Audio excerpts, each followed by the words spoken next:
it kind of made me think, like, I mean, I kind of get riled up talking about this, not gonna lie, but it still frustrates the hell out of me that this still exists, that this is still a thing. I mean, if any casino or poker room is watching this or listening right now, take notes. Like, seriously, take notes, because morning, it's time to get up and grind, but not just on the felt, in all aspects of life. And you know me, on our trips, we start the day off breaking a sweat, trying out all the new and fun toys that we don't have at home, even though it might be a piece of equipment we've already used many times before. There's something about being in a new environment that just hits different. A bench press is still going to be a bench press, a leg machine is still going to be a leg machine, but just the fact it's a different location, a different brand or angle, it hits the muscles a little different. So super excited about getting a workout in, and I know I'm weird getting excited about working out, but I'm weird, leave me alone, I don't care. One thing that I did notice that looked familiar was this. I'm like, where have I seen this before? Well, I know, I have a similar one in my gym that I sometimes refer to when I'm training my clients. Mine's bigger though. Today just so happened to be leg day, and we completely killed it.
It felt really good, got a solid pump, and for our post-workout meal, yes, I do bring some plug-in pots to make some food from time to time. Even have a travel rice cooker, so we made some egg whites with a cup and a half of rice, a few blocks of tofu, and carrots on top. Yum. And now, all packed up, ready to crush some souls. A little backstory on where we're headed to play. On our last trip in late August, I was playing, and a few of the guys at my table were talking about the Venetian and that they had a new poker room, so it kind of piqued my interest. So I called and asked them if I could film, and they said it's a process to do so, like paperwork or whatnot. And I asked, well, I'm in town now, how long will that process take? They said, not really sure, and that the manager I need to talk to is out of town.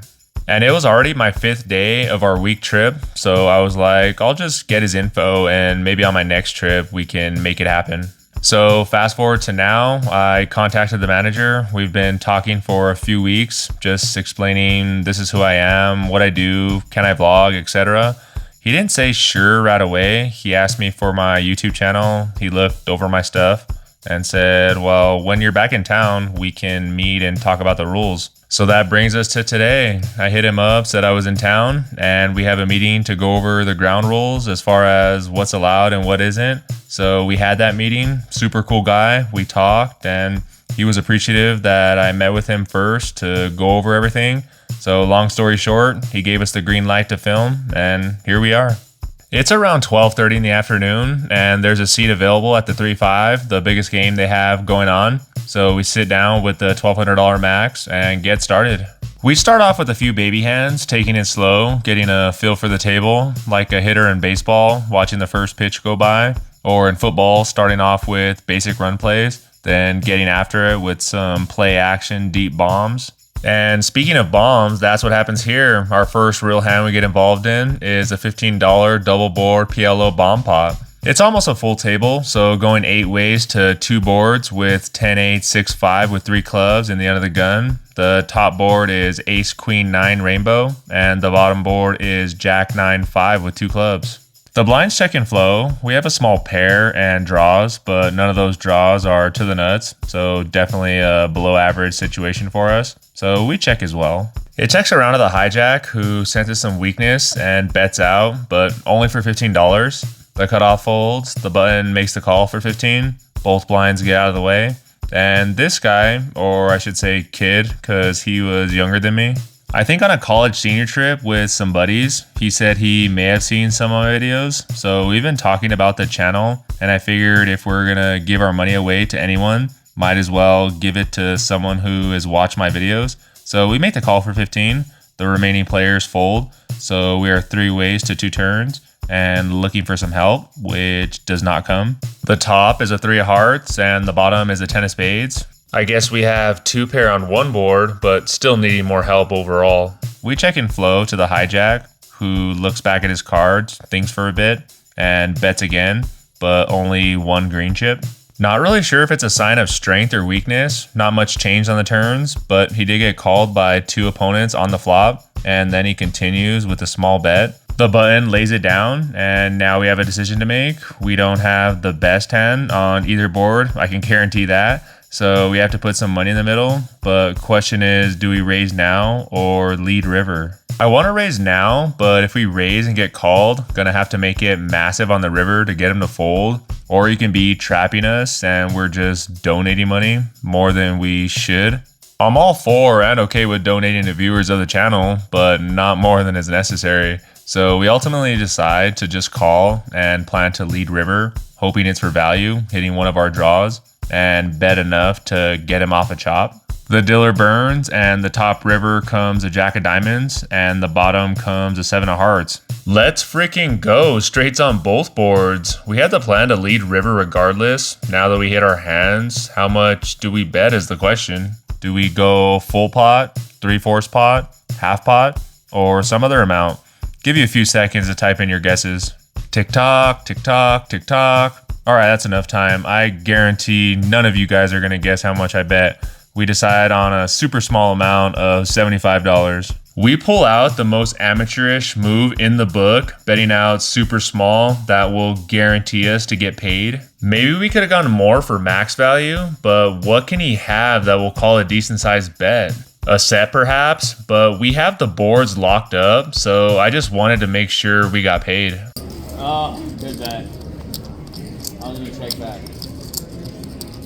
Bad river.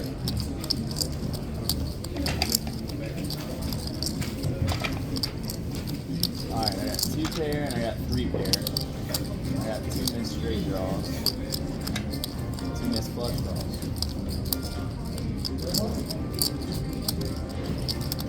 What are the odds we have to beat on both of these? Now I'm really glad I let out since he said he was gonna check back.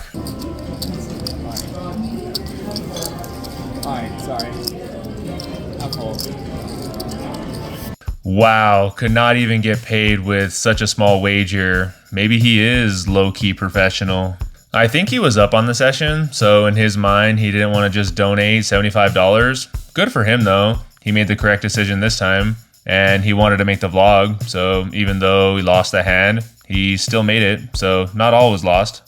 Some more of the small pots happen. We win some of them, we lose some of them, until we get involved in another double board PLO bomb pot. You would think I was only playing double board PLO, which the funny thing is they actually have a game like that here that's only double board PLO. Not sure the buy-in amount, but if that's your thing and you want to gamble, you should check it out. But anyways, there's 8 of us again going to a flop with $120 in the middle, and don't mind the dealer button. They had another bomb pot button, which was over there behind this guy's hand, so that made us be in the big blind. I know you can barely see it. I'll just have to show you guys the actual button later on in the video, but for now, you'll just have to take my word for it. But anyway, the top board is 9-9-7 with 2 clubs, and the bottom board is Ace 6-4 Rainbow. And we look down at pocket aces with 3 hearts. The small blind checks and flow, and we have the nuts on one board. And we all know if you watched my last video, flopping the nuts in PLO, that can quickly change on the turn, especially with so many players. So not gonna check this one, hoping that someone bets out for us. So we announce pot and throw out $120. It folds to the middle position, the kid that we played the first bomb pot against. If I call, can I make the block? It might be a big one. It's headed that way. Told you he wanted to make the vlog. He does make the call for $120. The low jack folds, but then the hijack next to act announces pot, so $360 is the raise, or all his money basically, which he pretty much pushed in the middle for over $400. Action folds to us, and now we got to think, how do we get the middle position player to commit more money? We obviously have the nuts on one board, and the middle position player has us covered. So I think re-raising will just get him to fold every single hand, unless he has a boat on the top and a set on the bottom. So we just announce call, but the dealer kind of says it's for $432, which may have screwed us for the middle position player to get away. Let's see though. He again thinks and talks out loud, debating on what he wants to do, but eventually says fold, and that he really wanted a call because he had open-ended straight flush on the top board. I still think $360 or $432 was too much for him to call with that much action in front of him. Fun nines. Yeah, it's gonna be tough. Unless he's got something going down there. Do you have anything on top? He's got nothing going down there. Ace is full. So that's so cool. So we chop up this one and move on to hopefully some Texas Hold'em this time. Finally, some Texas Hold'em. There's another gun straddle this time for $10. We are first to act and the another gun won, and we look down at pocket nines. We raise it up 3x to $30. The guy next to act immediately 3-bets to 110. A pretty large cold 3-bet. It folds all the way back around to us, and this guy started the hand with $500 or so. Not too much money to play for behind, so we just show him and let it go out of position. Not much implied odds to call with his stack size, and he does show us his, and he did have kings. With more money behind, we could have made an argument to see a flop, but oh well. The very next hand dealt in, we're the end of the gun this time, and we put on the $10 straddle. As a table, most of us were straddling, but then there's always those select few who don't. So the ones that always straddle get kind of tired of the whole table not cooperating. So the straddles are off and on throughout the session. It folds around to the hijack, who limps for $10. The cutoff next to act puts in the wrong colored chips, puts in 2 greens. I don't think it was a mistake though. It was a legit raise to $50. The button and the blinds fold, it's on us, and we look down at ace-3 of spades. Ooh, a pretty hand to squeeze in the straddle, blocking strong hands that my opponent may have, and has some playability. So we put in that 3-bet to $155. The limper folds right away. The cutoff, however, doesn't make a decision right away. He looks back at his cards, and then tosses $105 more for a call. So we are heads up to a flop out of position, and it comes ace-7-5 with 2 clubs, a relief in a way, because in one hand we got lucky against pocket jacks through kings, but kings probably 4-bets pre-flop, so jacks and queens. But in the other hand, ace-king, ace-queen suited, we're probably gonna lose some more money. But only time will tell. We were the initial aggressor, and any ace-high board favors us, so we make a c-bet and down bet as we would most of our holdings, and make it $100, less than a third pot. I'm interested to see what he's gonna do, but we don't even have to hold our breath because he snap folds. Easy game. The very next shuffle, we're in the big blind. The guy to our left continues the straddle, so the straddle is on again in this hand. The same guy from last hand raises to $20, a min click. And I'm sure he saw the straddle, so it's not like he was just trying to open to $20. And in my experience, these small opens are either small pocket pairs or monsters. The button makes the call, and the small blind folds. We look down at a similar hand, ace-5 suited this time. And for a split second, I debate making another squeeze play, but I had a weird feeling about the min click open, so we just call $15 more. The straddler obviously calls for $10 more, getting an insane price. So we're 4 ways to a flop, and it comes ace-5-4 with 2 diamonds. We check in flow, as does the end of the gun. We're just hoping that the hijack puts in a c-bet on an ace-high board, favoring him more than any of our hands. But he sadly checks, and the button checks as well. Bummer. Action checks around, so off to a turn, still 4 ways. And it comes another 5. It's a 5 of hearts. Am I dreaming? I don't think we can check this one again, can we? We have to get some value from all holding. Someone has to have something, or be a non-believer, maybe a flush draw. So we lead for $40. The under the gun folds his cards, the hijack folds as well, and just seeing so much potential go out the window, the button is our last hope. He looks back at his cards and lets them go as well. Dang it. What a waste. We go card dead for almost 2 hours. We still win some pots, but only really taking it down with aggression, not really catching or starting with premiums. That is, until this hand comes up, we have pocket queens in the small blind. There's an early position open at $15. The hijack calls, and the button 3 bets to 50. Best hand we've seen in a while. A perfect squeeze pot opportunity. All the dead money out there. So we 4-bet to $150. Game poker, man. 150. You got the video camera rolling? Baby, he's got the camera rolling. You want me to take some beef footage for you?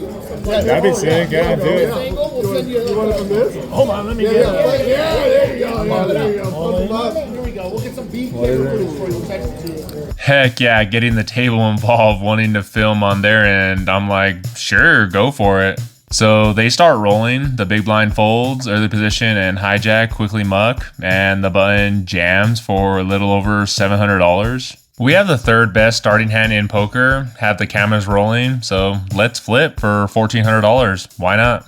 I ask him if he has a pair. He says yeah, and right away I know we're behind. The flop is all low cards. The turn gives us some hope it's paint, but it's a jack. And the river is more paint, but it's another jack. Dang it. Ran into it this time, but got the table riled up and involved more. And want to give a shout out to our cameraman on the other end of the table. He said his name was Dr. Johnson, which I thought he was making a joke at first, but he was dead serious. He was like, nah, that's my name. He's a local chiropractor here in Vegas. I don't really know the name of his place, but I'm sure if you look up Dr. Johnson, Las Vegas, it'll pop up. So thanks again, man, for the different footage, giving you guys a third-person view. It was kind of cool. What wasn't cool was running into aces when you have queens, but oh well. We top off and add on to our stack $500 and keep pushing forward to try to get it back. So we have $1,200 in our stack again, and just an orbit later, we put in the under the gun straddle. It folds around to the cutoff. He limps for $10. The button and small blind fold. The big blind puts in $5 more for a call. We have the option now, and look down at a suited ace.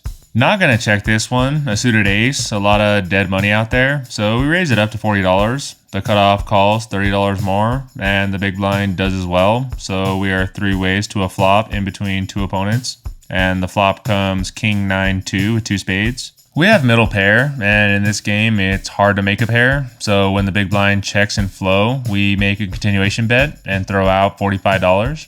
The cutoff cold calls a $45 bet, and the big blind gets out of the way, so now we're heads up. And if we were worried before about him having top pair, all that worry goes out the window when the turn comes, an offsuit ace. An amazing card for our hand, and a good card to represent, and majority of the time we would represent it if it hit our hand or not. It just so happened this time it's for value, so we throw out $115. If he has a draw of some sort, he's gonna have to pay for it. But our opponent doesn't take too long and just gives his cards back to the dealer. Part of the game is catching hands, but another part, a big part, is you want your opponent to also catch, just not as good as you, so you can get paid. Moving on to another bomb pot. Seems like these double board bomb pots come around super quick. This one was an easy one though. We hit the nut flush on one of the boards and nothing on the other. It came 3 spades and 3 clubs. We were in middle position. It checks to us and we pot it. And one by one, everybody just folds. So not much to report here, just taking down a bomb pot uncontested. A half hour later, we're in the big blind with 7-5 of diamonds. There's a hijack open to $20, folds to us, and we defend. So heads up to a flop, and it comes jack 10-5 with 2 spades. We check on over to him, and he makes a continuation bet for $30. This board is much better for us than him, and we have a pair, so we have potential to improve. and a lot of favorable turn cards that can help us bluff later on. So we make the call for 30. The turn comes, and it is one of those good cards, a potential bluff card. It's a 10 of hearts. It doesn't improve us, but a card that we can represent and a card he should be afraid of. So we take the opportunity now to lead. We throw out 1 black chip and announce $80. He doesn't take too long to make the call, so now off to a river, and it comes a queen of diamonds. A lot misses. Only thing that gets there is ace king, which would be a surprise holding, calling a lead on the turn. I mean, it's possible, but we can rule that one out unless it's specifically ace king of spades. I'm 100% sure our bottom pair is not going to win at showdown. So time to go for glory, and we continue and throw out 2 black chips and announce $175. This player has over 3K in his stack. He's been doing really well in the session, so a person that isn't afraid to put money in the middle. He doesn't take too long to make his decision either, and he just lets it go. We had to bet to win, and it was enough to get the job done. And I'm not really sure what I was targeting to fold, just figured the board was more me than him, especially with the turn pairing the middle card. But moving on to this one, similar situation happens when we had pocket 9s and got cold 3-bet. We have pocket 10s in middle position. We open to $15. The guy next to act cold 3-bets, this time to 80. The cutoff, small blind, and big blind call, action back on us, and the 3-better had more money in his stack than last time. And with the cutoff, small blind, and big blind calling, we're getting an insane price. Better odds and implied odds to set mine. Only really got to be worried about, I think, maybe the small blind or big blind having jacks, because I think queens and above, they're 4-bet squeezing. And if the cutoff had a bigger pair himself, he may have put in a 4-bet. So calling with jacks could be a thing for the blinds. But regardless, we're set mining to try to win a big one. So we are 5 ways to a flop, looking for a 10, but don't get it. It comes king 5-3 rainbow. Both blinds check. We check 2 to the 3-better, and against 4 other players, he checks as well.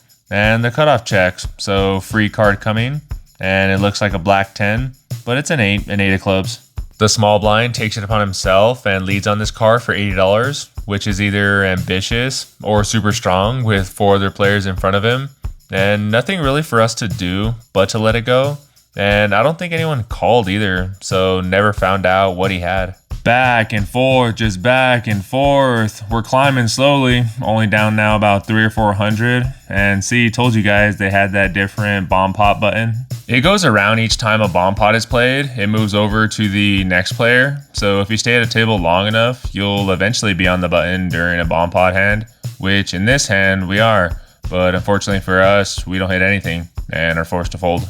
Is it just me, or sometimes I'd rather be first to act in bomb pot hands to just check and flow like normal, which most likely someone bets and we can check raise big when we hit something.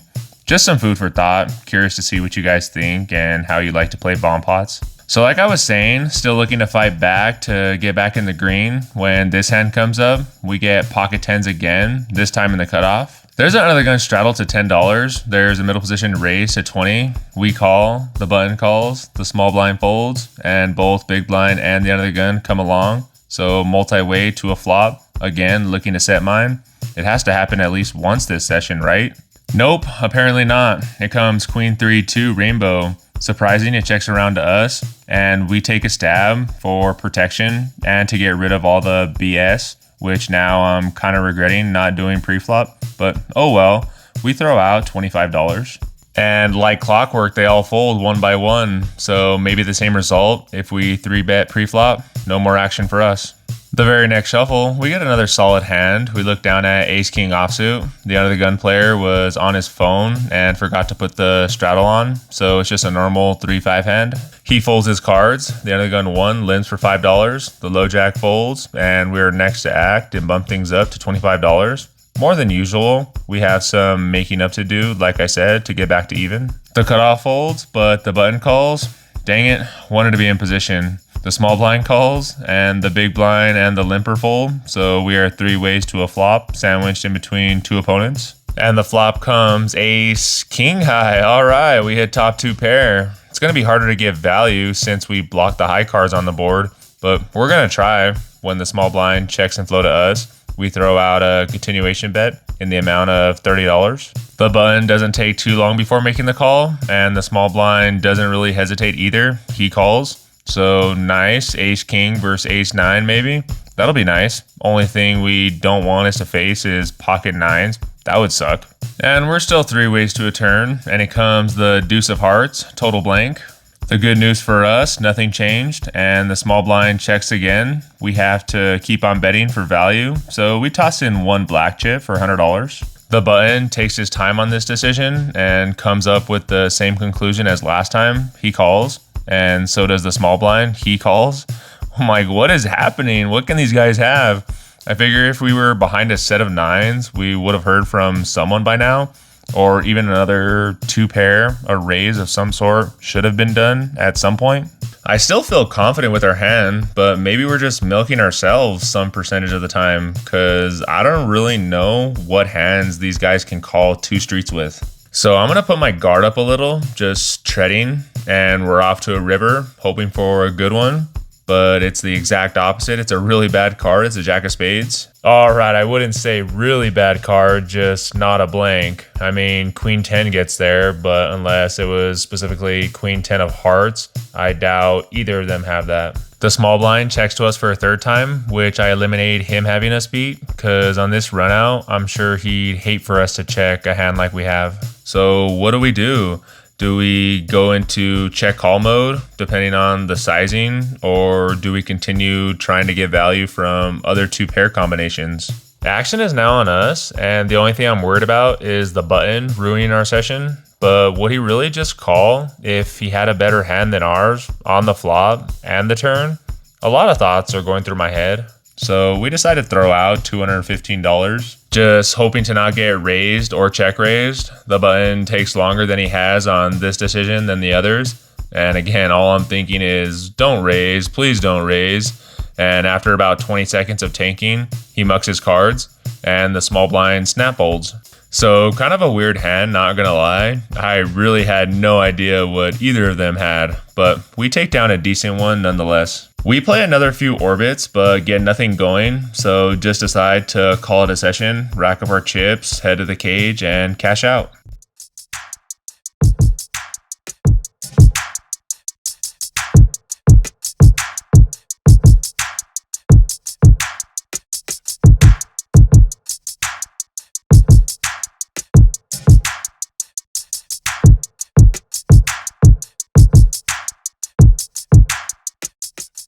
What is up, guys? We haven't done an official outro back at the house in a really long time, so I figured, heck, why not? But nah, the real reason is because back in Vegas, my phone died when I was doing the actual outro, so didn't get a chance to finish it. So we're just gonna do it here, why not? I mean, new spot, new environment. I mean, kind of new. You guys have seen it a few times, maybe new for some of you.